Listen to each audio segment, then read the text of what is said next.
North of the Kasserine Pass, February 1943. A German tank commander presses his headset tighter, straining to hear his own company leader through a wall of static. Nothing. Just noise, swallowing every word. Then, through the dust and broken hills where no man could see another vehicle, 5 American Sherman tanks begin to move. Not in a line, not on command. They move like a single creature, each one covering ground the others cannot see, each crew somehow knowing exactly where its comrades stood. No flags rose, no flares cracked the sky, no dispatch rider risked his life racing between vehicles under fire. And yet the Americans struck with a timing that felt, to the men inside those German tanks, almost impossible. What that Wehrmacht officer did not know, could not have known, was that inside every Sherman sat a piece of technology his own high command had dismissed as unnecessary. A silent advantage that would decide more battles than any cannon or inch of steel armor ever could. This is the story of the invisible war, fought in radio waves, and the German soldiers who never understood why the Americans always seemed to know. The desert did not forgive mistakes. Sergeant Walter Bishop had learned that lesson twice already. Once in the training grounds of Fort Knox, and once, more permanently, in the hills west of Kasserine. He was 26 years old, a farm boy from Ohio, who had never seen a mountain before the army sent him across an ocean to fight among them. Back home, the tallest thing on his family's land had been a grain silo. Here, the earth itself rose in jagged walls of rock and scrub, swallowing sound and sight in equal measure. Now he commanded a Sherman tank named Dorothy, after a girl he had not written to in 3 weeks, and 5 men trusted him to bring them home. His crew called him Sarge, never Walter, and he had stopped correcting them somewhere around their 3rd week in Tunisia. The morning of the attack came in gray and cold, the kind of North African dawn that tricked a man into forgetting the heat that would arrive by noon. A thin mist clung to the low ground, and the air smelled of diesel fumes and cold stone. Bishop stood in the open hatch, binoculars pressed to his eyes, watching the broken ground ahead. Ridges rose and fell like the spine of some buried animal, cutting the battlefield into blind pockets where a man could not see 50 yards in any direction. Somewhere out there, 4 other Shermans from his platoon were moving into position, invisible to him and to each other. In any other army in the world, that invisibility would have meant isolation, each crew fighting its own private war, blind to the men beside it, hoping the plan drawn up the night before would somehow survive contact with the enemy. He should have felt alone. He did not.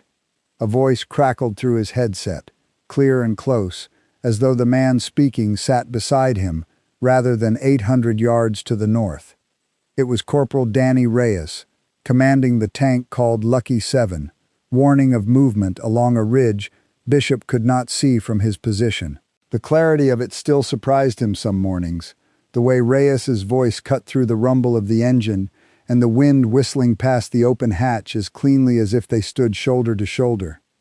Enemy armor, 2 o'clock from your last position, moving slow. They don't know we're here yet. Bishop keyed his own microphone and answered without hesitation, his voice steady despite the tightness in his chest. Copy. Hold your line. Let them come to us. It was such a small exchange. A few words passed between 2 young men who could not see one another, separated by rock and dust, and the accident of birth that had placed one of them in a factory town in Texas and the other on a farm in Ohio. But it was the kind of exchange that, on this battlefield, in this war, almost no other army on earth could manage. Bishop did not think of it as remarkable. To him, it was simply how a tank platoon fought. He had no way of knowing how rare that certainty truly was. 2 miles east, inside the cramped steel hull of a Panzer IV, Lieutenant Erich Voss pressed his headset tighter against his ear, straining to hear anything beyond the static that filled his radio like sand filling an hourglass. He was 24, a career soldier who had joined the Wehrmacht before the war began, proud of the discipline and precision that had carried German armor from Poland to the gates of Moscow and now into the mountains of Tunisia. He trusted his training. He trusted his crew. He trusted his tank, with its stronger gun and thicker frontal plate than anything the Americans had yet shown him. He had been raised on stories of blitzkrieg, of tanks moving in perfect coordination across the plains of France, and he still believed, on some stubborn level, that his army held every advantage that mattered. What he could not trust this cold morning was his radio. His company commander's voice came through in fragments, torn apart by interference, half the words lost before they ever reached him. Voss caught something about enemy contact, something about holding position, and then nothing but noise, a hiss that rose and fell with every jolt of the tank over broken ground. He looked to his gunner, a boy barely out of his teens, whose hands had not yet stopped trembling before a fight, and saw the same frustration mirrored on his face. Around them, the interior of the Panzer smelled of oil and hot metal, and the engine's growl made even shouted words difficult to hear. "Can you raise Lieutenant Hoffmann?" Voss asked. The radio operator shook his head. "Only static, Herr Leutnant. It has been like this since we crossed the ridge." Voss said nothing. There was nothing to say. This was simply how war worked, or so he had always believed. A commander gave orders before the battle began, and every tank followed the plan as closely as circumstances allowed. If contact was lost, a man trusted his training and his instincts, because there was no other choice. It had always been this way, and it had always been enough. He glanced at the antenna mounted on his own turret, longer than those on the tanks around him, the visible mark of a command vehicle, and wondered briefly if the Americans had learned to watch for it. It would not be enough today. The German advance began as planned, 5 Panzer IVs pressing forward along the valley floor, while Voss's platoon moved to flank a suspected American position on the high ground. For the first several minutes, everything unfolded exactly as briefed, the engines growling in low gear, the crews tense but confident. Then the American tanks began to move, and nothing unfolded as briefed again. Bishop's platoon shifted position with a fluidity that should have been impossible given the terrain. When Reyes spotted the German flanking movement from his hidden vantage point, he did not need a flare gun or a runner sprinting across open ground under fire to pass the warning along. He simply spoke into his microphone, calm as a man reading a weather report, and within seconds every tank in the platoon knew exactly what he knew. Bishop repositioned Dorothy behind a rocky outcrop before the Germans came into view, his driver already working the throttle before Bishop finished giving the order. 2 other Shermans, commanded by men who had never laid eyes on the terrain Reyes was describing, adjusted their angles to cover the very approach he warned them about, closing a trap none of them could see with their own eyes. To Lieutenant Voss, watching from the turret of his advancing Panzer, it looked like sorcery. The American tanks seemed to anticipate his platoon's movement before it fully developed, sliding into positions that should have required either extraordinary luck or some form of communication his own army did not possess. He had no way of knowing which. He only knew that his carefully planned flanking maneuver was collapsing before it began, and he could not understand why. A cold unease settled over him, heavier than the fear of combat itself, the sense of fighting an enemy who somehow always knew one step more than he did. His tank rounded the outcrop and came face to face with Bishop's Sherman at a range of less than 300 meters. For one suspended second, neither crew fired, the 2 machines frozen in the pale morning light, like animals sizing each other up before a fight. Bishop saw the German tank's silhouette, thicker armor, a longer gun barrel, everything his training had warned him to fear. Voss saw the American tank waiting for him, already turned, already aimed, as though it had known he was coming. In that heartbeat, Bishop thought of Dorothy, the girl and the tank both, and Voss thought of nothing at all, only the instinct to survive. Bishop fired first. The shell struck the Panzer's frontal armor and failed to penetrate, sparking off the sloped steel in a shower of orange light, but the impact was enough to shake Voss's tank and buy Bishop's crew the seconds they needed. Reyes, still hidden behind the ridge, heard the exchange over the radio net, and adjusted Lucky Seven's position without being asked, bringing his own gun to bear on the German flank. His shell struck true, tearing through the Panzer's side armor and bringing the fight to a sudden, violent end. Voss's tank did not explode. It simply stopped, smoke pouring from its engine deck, and Voss dragged himself and two surviving crewmen out through the top hatch as small arms fire cracked around them. The heat of the burning engine block pressed against his back as he crawled behind a boulder and looked back at the battlefield, ears ringing, trying to understand what had just happened. 5 American tanks, scattered across terrain that should have made coordination impossible, had reacted to his platoon's movement as a single unit. They had known where to look before his men came into view. They had known where to aim before the first shot was fired. By the time the broader battle at Kasserine Pass ended, the tactical victory belonged to the German army. Wehrmacht forces pushed the Americans back through the mountain passes, inflicting heavy losses and exposing the inexperience of American commanders who had never faced battle-hardened panzer divisions before. General history would remember Kasserine as a humiliation for the United States Army, a hard lesson in the brutal realities of armored warfare, one paid for in burned-out tanks and young men who would not see another sunrise. But Erich Voss did not care about the larger battle. He cared about the 5 tanks that had moved like a single organism through blind terrain, and the question that would not leave him no matter how many times he turned it over in his mind that night, lying awake in a shallow trench with the taste of smoke still in his throat. He wrote of it in a letter he never finished, describing an enemy that seemed to communicate without wires he could see, without signals he could recognize, across distances his own radios could never hope to reach. He crossed out one line and rewrote it twice, before giving up entirely, unable to find words that made the morning's events sound anything less than impossible. He did not know the name Motorola.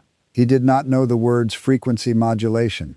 He had no idea that the answer to his question sat encased in steel and copper wire inside every American tank he had faced that day, a piece of engineering built not in some secret laboratory, but in a converted car radio factory in Chicago. He knew only that something had changed on the battlefield, something invisible and impossible to counter with courage or discipline alone, something that made brave men and strong tanks feel suddenly, dangerously insufficient.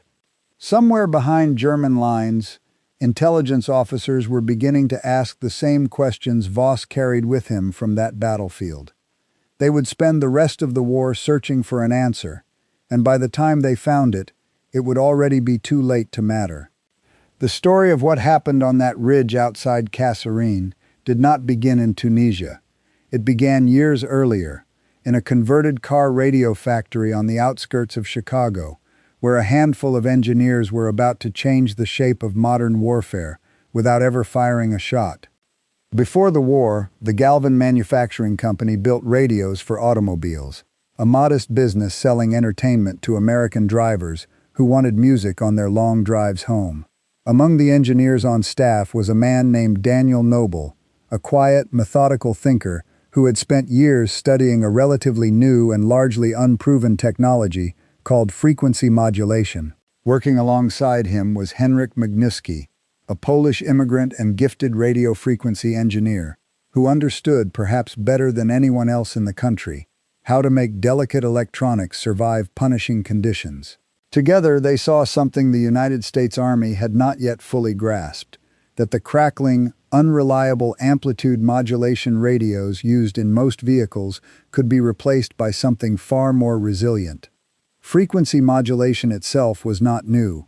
An engineer named Edwin Armstrong had spent years perfecting the technology, fighting skepticism from an industry convinced that amplitude modulation was good enough. FM radio waves did not simply vary in strength the way AM signals did, vulnerable to every spark of static and electrical interference. Instead, they varied in frequency, a subtle shift that allowed FM receivers to reject noise almost entirely. In a peacetime living room, this meant clearer music. On a battlefield filled with roaring engines, grinding tracks, and exploding artillery shells, it meant something closer to a miracle. For years, Armstrong had struggled to convince a skeptical industry that his invention was worth the cost of retooling entire factories. Radio executives, comfortable with amplitude modulation and unwilling to gamble on an unproven alternative, dismissed his demonstrations as an engineering curiosity rather than a practical solution. It took the desperate demands of a global war to finally prove him right, in a setting far harsher and far more unforgiving than anyone in that peacetime industry had ever imagined. On July 22, 1941, months before the United States formally entered the war, the Army made a decision that would prove decisive on battlefields its planners could not yet imagine. It standardized a family of radios, the SCR-508, SCR-528, and SCR-538, for installation in every medium tank the country would build. It was not a small undertaking. Noble and Magnusky's team had to design equipment that could survive the violent vibration of a moving tank, the extreme heat of the North African desert, the freezing cold of a European winter, and the constant electrical noise generated by an engine, a turret motor, and dozens of other components crammed into a few cubic feet of armored steel. The radio set they created weighed 181 pounds, a small city of components packed into steel casings designed to withstand the punishment of combat.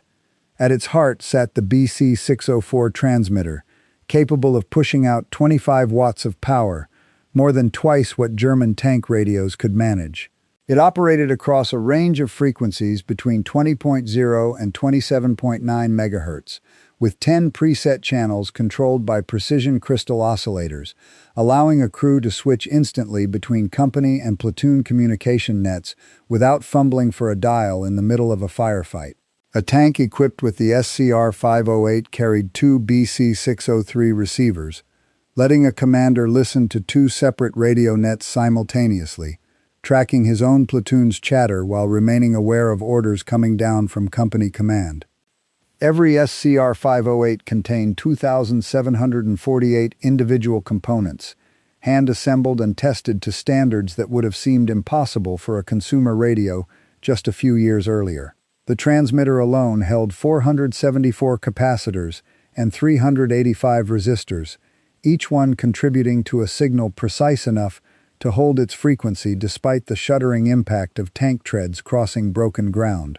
Crystal-controlled stability meant a radio set before dawn stayed locked to the same channel through an entire day of combat, immune to the drift that plagued less sophisticated designs. None of this happened by accident. It happened because a handful of engineers who had spent their careers building car radios were handed an urgent, unglamorous problem and refused to accept anything less than a complete solution. When American forces landed in North Africa during Operation Torch on November 8, 1942, the 2nd Armored Division came ashore near Safi and Fadala with SCR-508 radios already installed in their Sherman tanks. Few of the men driving those tanks onto the beaches understood exactly what made their equipment different from anything the enemy possessed. They only knew that when they spoke into their headsets, they could hear each other clearly, even with engines roaring and shells falling nearby. The Afrika Korps waiting to meet them was, by any measure, one of the most experienced and disciplined armored forces in the world, forged in years of desert combat, under commanders who understood mobile warfare as well as any soldiers alive. Its tank crews had fought across hundreds of miles of open desert, honing a tactical instinct for maneuver warfare that few armies could rival. But beneath that reputation for excellence lay a communication system stretched thin by the demands of a war fought across 3 continents, a hidden weakness that no amount of battlefield experience could fully compensate for. A standard German tank platoon of 5 vehicles typically included only 1 or 2 tanks equipped with a full FUG-5 transceiver, capable of both sending and receiving messages.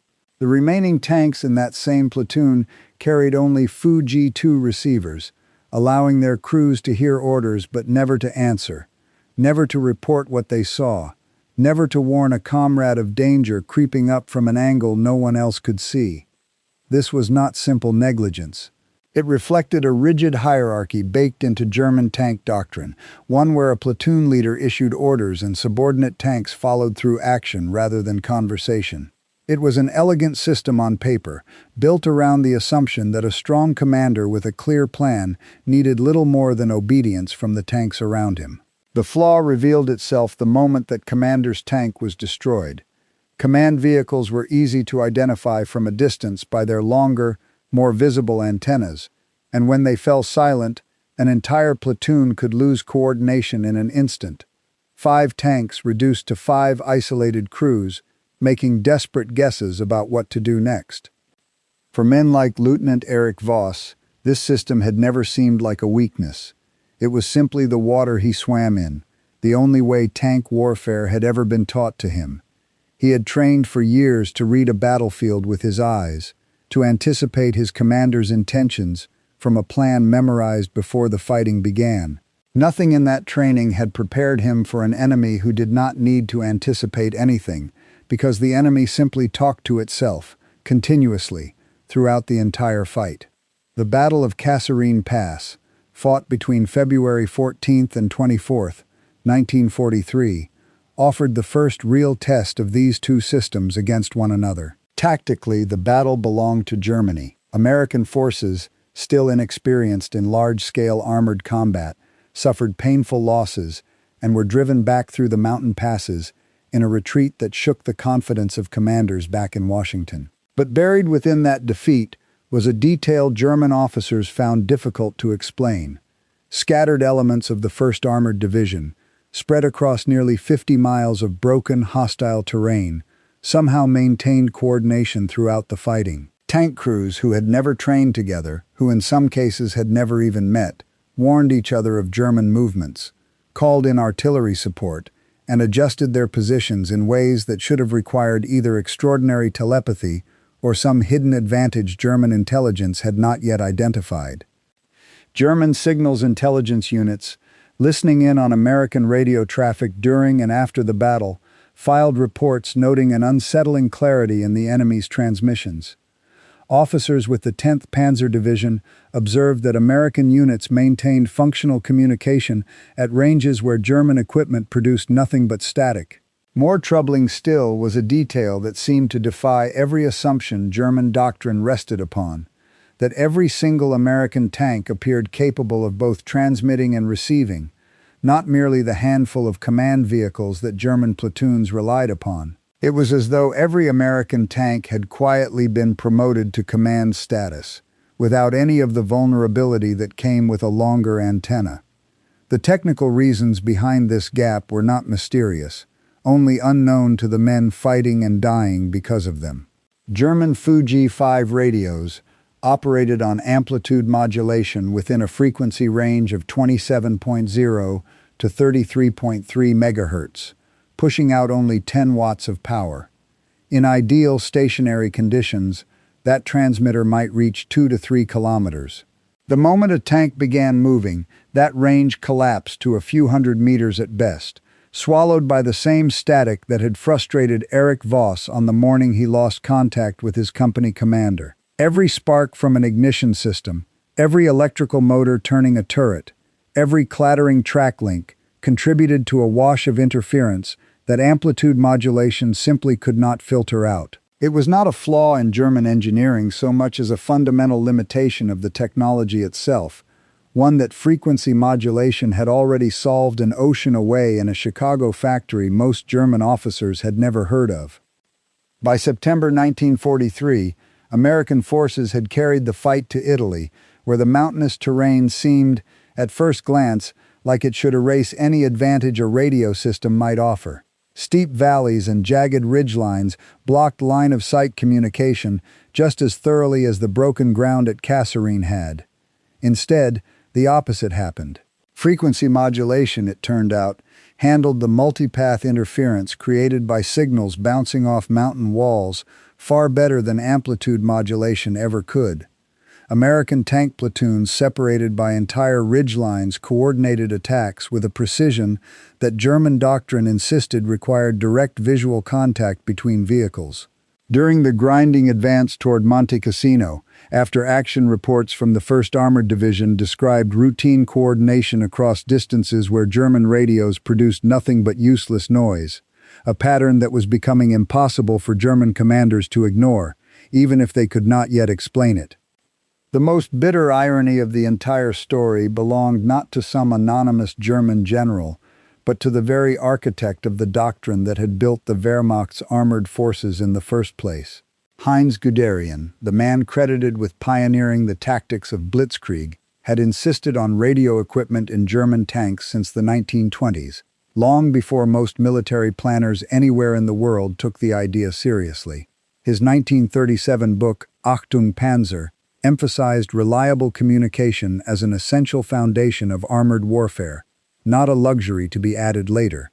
Guderian understood, decades ahead of many of his peers, that rapid, coordinated tank advances depended on officers who could talk to one another in real time.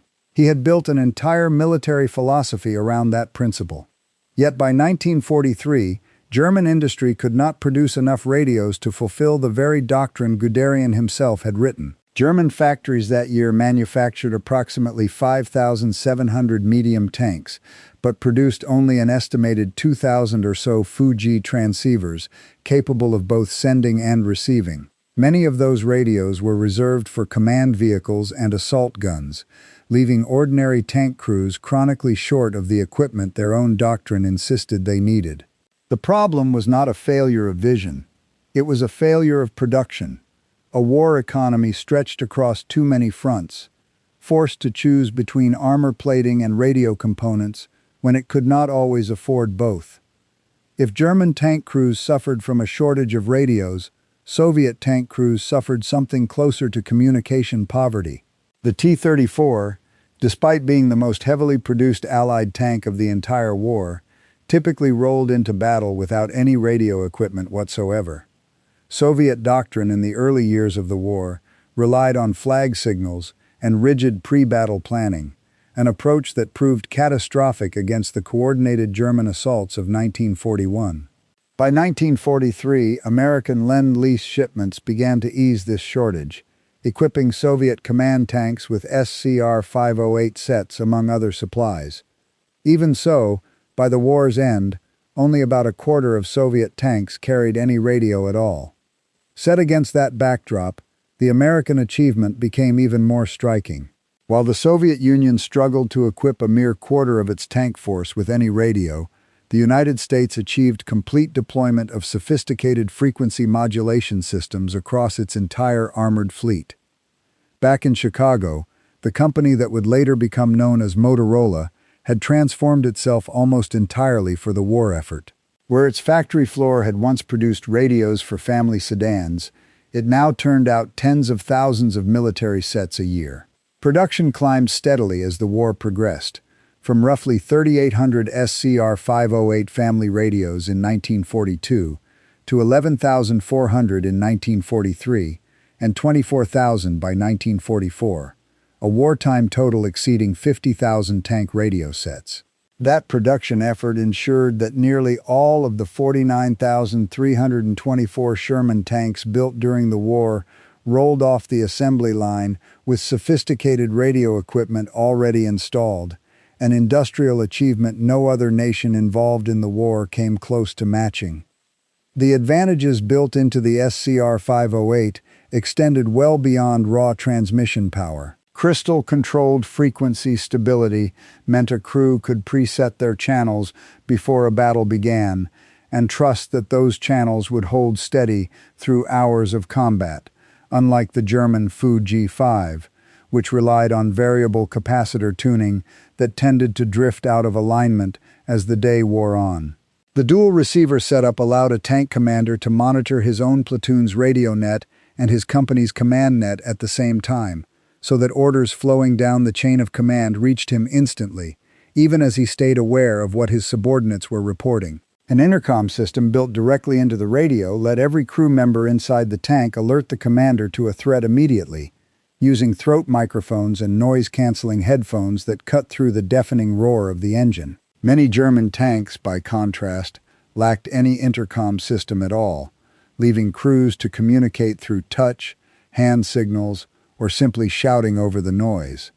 Even the electrical design of the American system reflected careful engineering.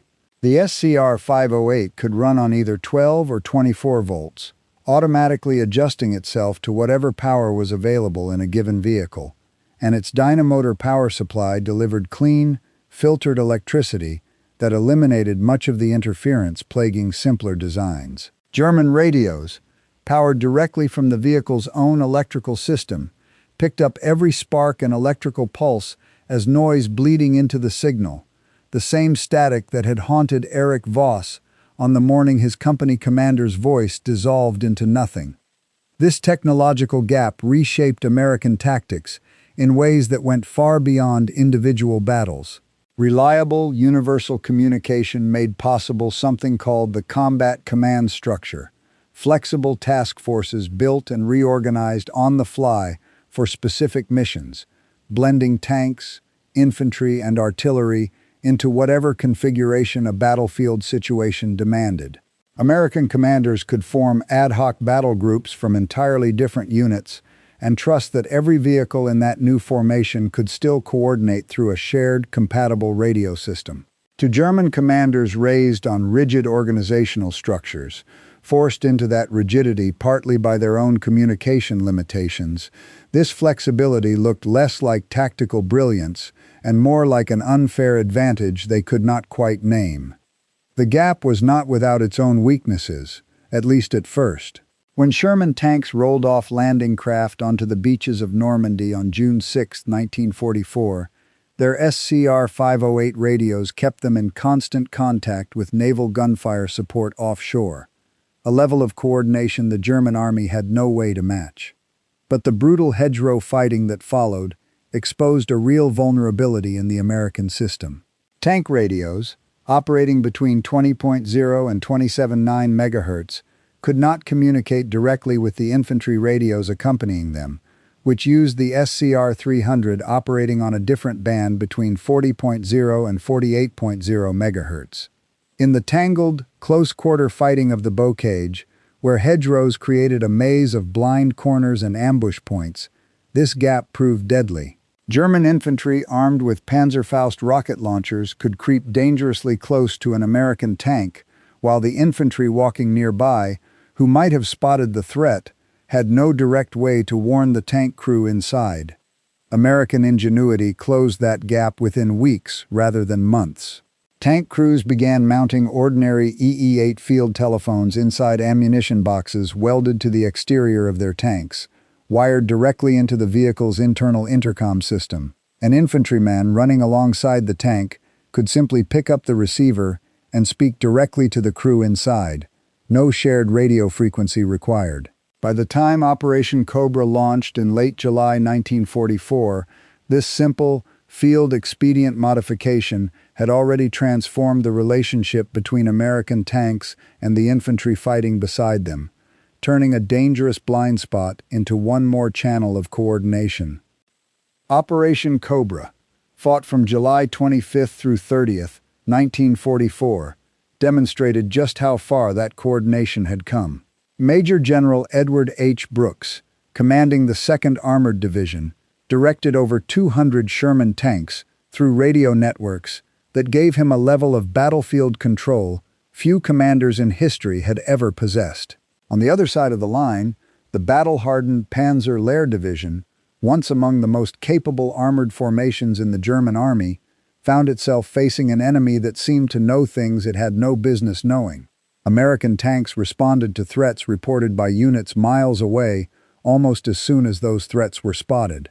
Artillery strikes, called in through tank radios, landed on their targets within minutes of the enemy first being sighted, a speed of response that German commanders, dependent on far slower and more fragile communication chains, simply could not comprehend. By this stage of the war, Panzer Lehr, once a showcase of German armored doctrine, had been reduced to a kind of communication poverty that would have horrified its architects.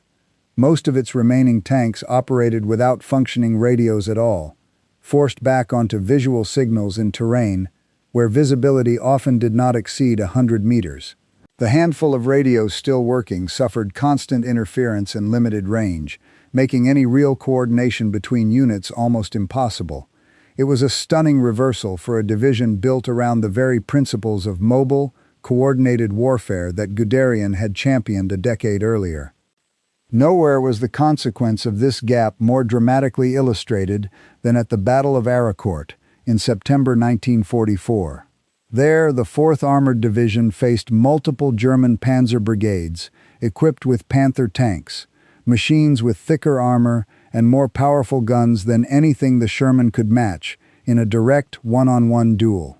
On paper, the Germans held every advantage that mattered in a tank fight. In practice, American radio coordination proved decisive in a way raw firepower could not overcome. Every Sherman on the field could report enemy positions the instant it spotted them. Tank destroyers received targeting information from Sherman crews they could not even see, guided into position by voices over the radio net. Artillery observers riding in Sherman command tanks called in devastating barrages within minutes of identifying a target.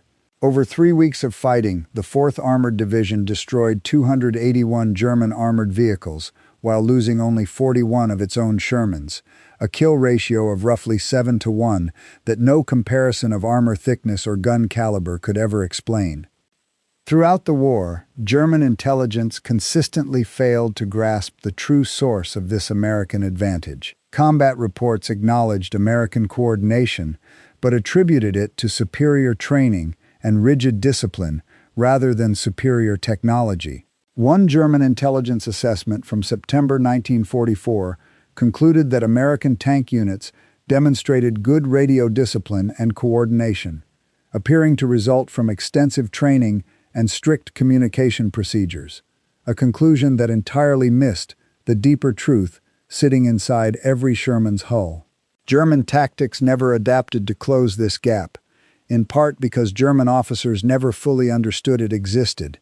They continued targeting what they believed were command tanks based on visible antenna configurations, unaware that nearly every American tank could coordinate a battlefield response on its own. They planned ambushes assuming American formations would lose coordination once separated by terrain, never grasping that radio contact preserved unit cohesion, regardless of what the eye could or could not see. By March 1945, the gap between the two armies had grown into something closer to a chasm.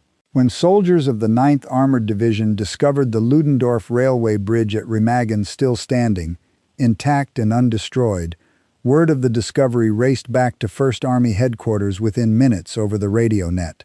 Within the hour, divisions across the entire front were already shifting their axis of advance to exploit the opportunity, a reaction time that would have been unthinkable for an army still relying on telephone lines and dispatch riders. German forces, dependent on landline communications that Allied aircraft had spent months systematically destroying, simply could not respond with anything close to that speed. By the time German commanders understood the scale of what had happened at Remagen, American armor was already pouring across the Rhine, and the bridgehead they tried desperately to collapse held firm, its defenders coordinating artillery fire through radio networks that stitched together tank platoons from different battalions as though they had trained together for years. Sergeant Walter Bishop crossed that same river a week later, Dorothy's tracks churning through mud still fresh with the scars of the fighting. He was not the same young man who had watched the sun rise over Kasserine 2 years earlier. His hands had steadied, his voice had lowered, and the fear that once tightened his chest before every engagement had settled into something quieter, more practiced. The fear of a man who had simply seen too much to be surprised by it anymore. Reyes was still with him, a captain now, commanding a company rather than a single tank, though the two men still found excuses to talk over the radio net whenever the fighting allowed it. Old habits neither of them cared to break. Bishop had learned, in the years between, that the voice in his headset was not just equipment. It was the difference between men who came home and men who did not. A lesson written into the names of friends who had not been quite as fortunate at Cobra, at Aracourt, at a dozen smaller fights whose names history would never bother to remember. The final catastrophe for the German army arrived in April 1945, in the industrial heartland of the Ruhr Valley. American armored columns from the 1st and 9th Armies pressed forward in a complex double envelopment, coordinated almost entirely through radio communications that allowed commanders separated by dozens of miles to synchronize their advance with a precision German planners had never managed to achieve, even with their own forces concentrated in a single sector. Inside the shrinking pocket, roughly 325,000 German troops found themselves trapped, cut off from resupply and increasingly cut off from each other. American fighter bombers, guided to their targets by radio-equipped forward air controllers, riding with the advancing tank columns, systematically hunted down what remained of German communication nodes, severing the already fragile links between Wehrmacht units and the headquarters trying to command them. Lieutenant Erich Voss, promoted twice since Kasserine and worn thin by 2 years of retreat, found himself among the trapped. His unit, reduced to a handful of operational vehicles, had not received a coherent order from higher headquarters in 3 days. The silence was, by now, a familiar kind of fear, one he had carried with him since that first cold morning in Tunisia. He remembered the young radio operator who had once told him there was nothing but static, and he thought of how little had changed in 2 years of a war his side was clearly losing. The industrial ruins of the Ruhr surrounded him now. Instead of desert stone, factory chimneys standing broken against a gray sky, but the sound in his headset was exactly the same hiss he had listened to as a younger man, as though the war itself had never moved forward at all, only changed its scenery. Field Marshal Walter Model, commanding the trapped Army Group B, sent some of his final messages into a communications network that was collapsing around him. No contact with adjacent units, no communication with higher headquarters. Fighting continues, but coordination is no longer possible. Within days, with his forces disintegrating and resistance no longer serving any purpose he could identify, Model took his own life in a forest near Duisburg, a final, private surrender to a war that had already been lost in ways he had never fully understood, on a battlefield that ran through radio frequencies as much as through mud and steel. Voss was captured 3 days later, marched into an American holding pen alongside thousands of other soldiers from a division that had ceased to exist as a coordinated fighting force. He did not resist. There was, by that point, nothing left to resist with. Sitting under guard in a muddy field, cold and hungry, and stripped of the rank that had once meant something, he watched American vehicles moving in the distance, still talking to each other, still coordinating, still connected in a way his own army had never managed to match even in its strongest years. He finally understood, without anyone needing to explain it to him, that the war had been lost partly in a dimension he had never been trained to see. Invisible waves of electricity carrying words across a battlefield his own equipment had never been built to reach. It was a strange kind of grief, mourning a defeat he could not point to on any map, only hear in the easy, unbroken confidence of enemy voices drifting across the wind. After Germany's surrender, American technical intelligence teams fanned out across the occupied territory, collecting and evaluating captured equipment with the same methodical thoroughness that had gone into building the SCR-508 in the first place. Their conclusions confirmed what men like Voss had already learned through years of bitter, personal experience. German tanks often carried thicker armor and more powerful guns than their American counterparts, sound engineering by any measure. But their communications equipment lagged years behind, hampered by the absence of frequency modulation, chronic shortages in distribution, and electrical systems that never solved the interference problem American engineers had eliminated years earlier. One post-war American assessment concluded, in blunt terms, that German tank communications technology trailed American systems by roughly half a decade, a gap that had cost German crews dearly on battlefields from Tunisia to the Ruhr. Soviet evaluators, given access to the same captured German equipment, reached a similar verdict in their own way. When the Red Army began rebuilding its armored forces after the war, its engineers chose to study and adapt American radio designs rather than German ones, a quiet acknowledgement of which side had actually solved the problem that mattered most on a modern battlefield. The numbers, laid side by side, told a story more convincing than any single battle report.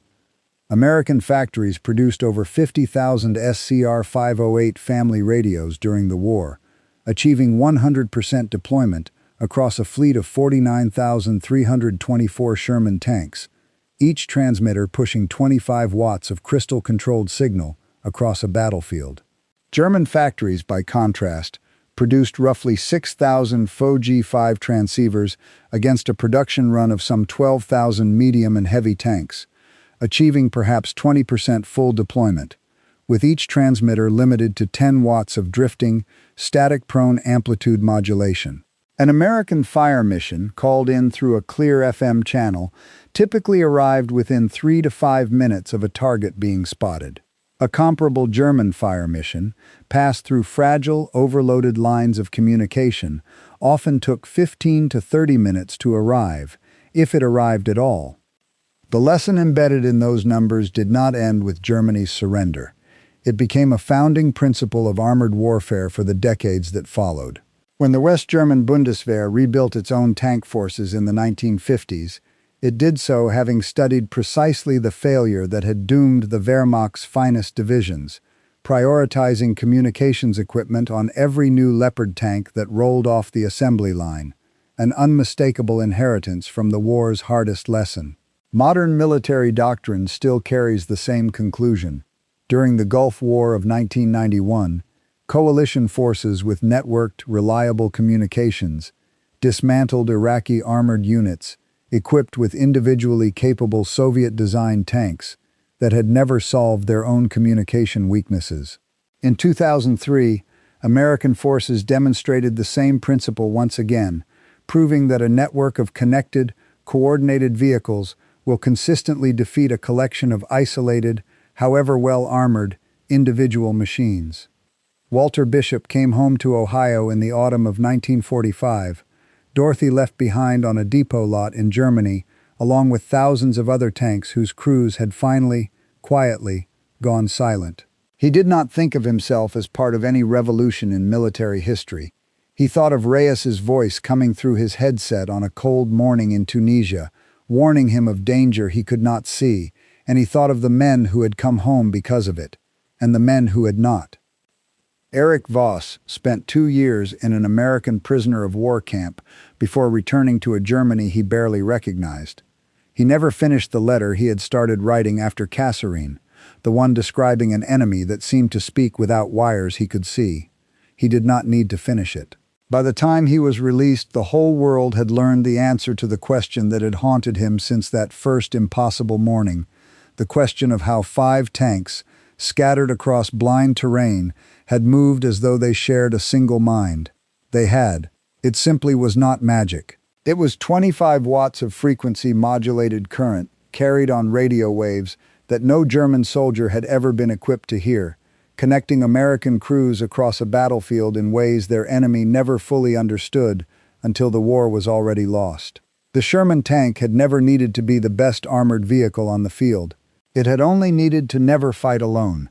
And in a war ultimately decided as much by coordination as by courage, that single, invisible advantage proved more powerful than any thickness of steel or caliber of gun the German army could ever bring to bear against it.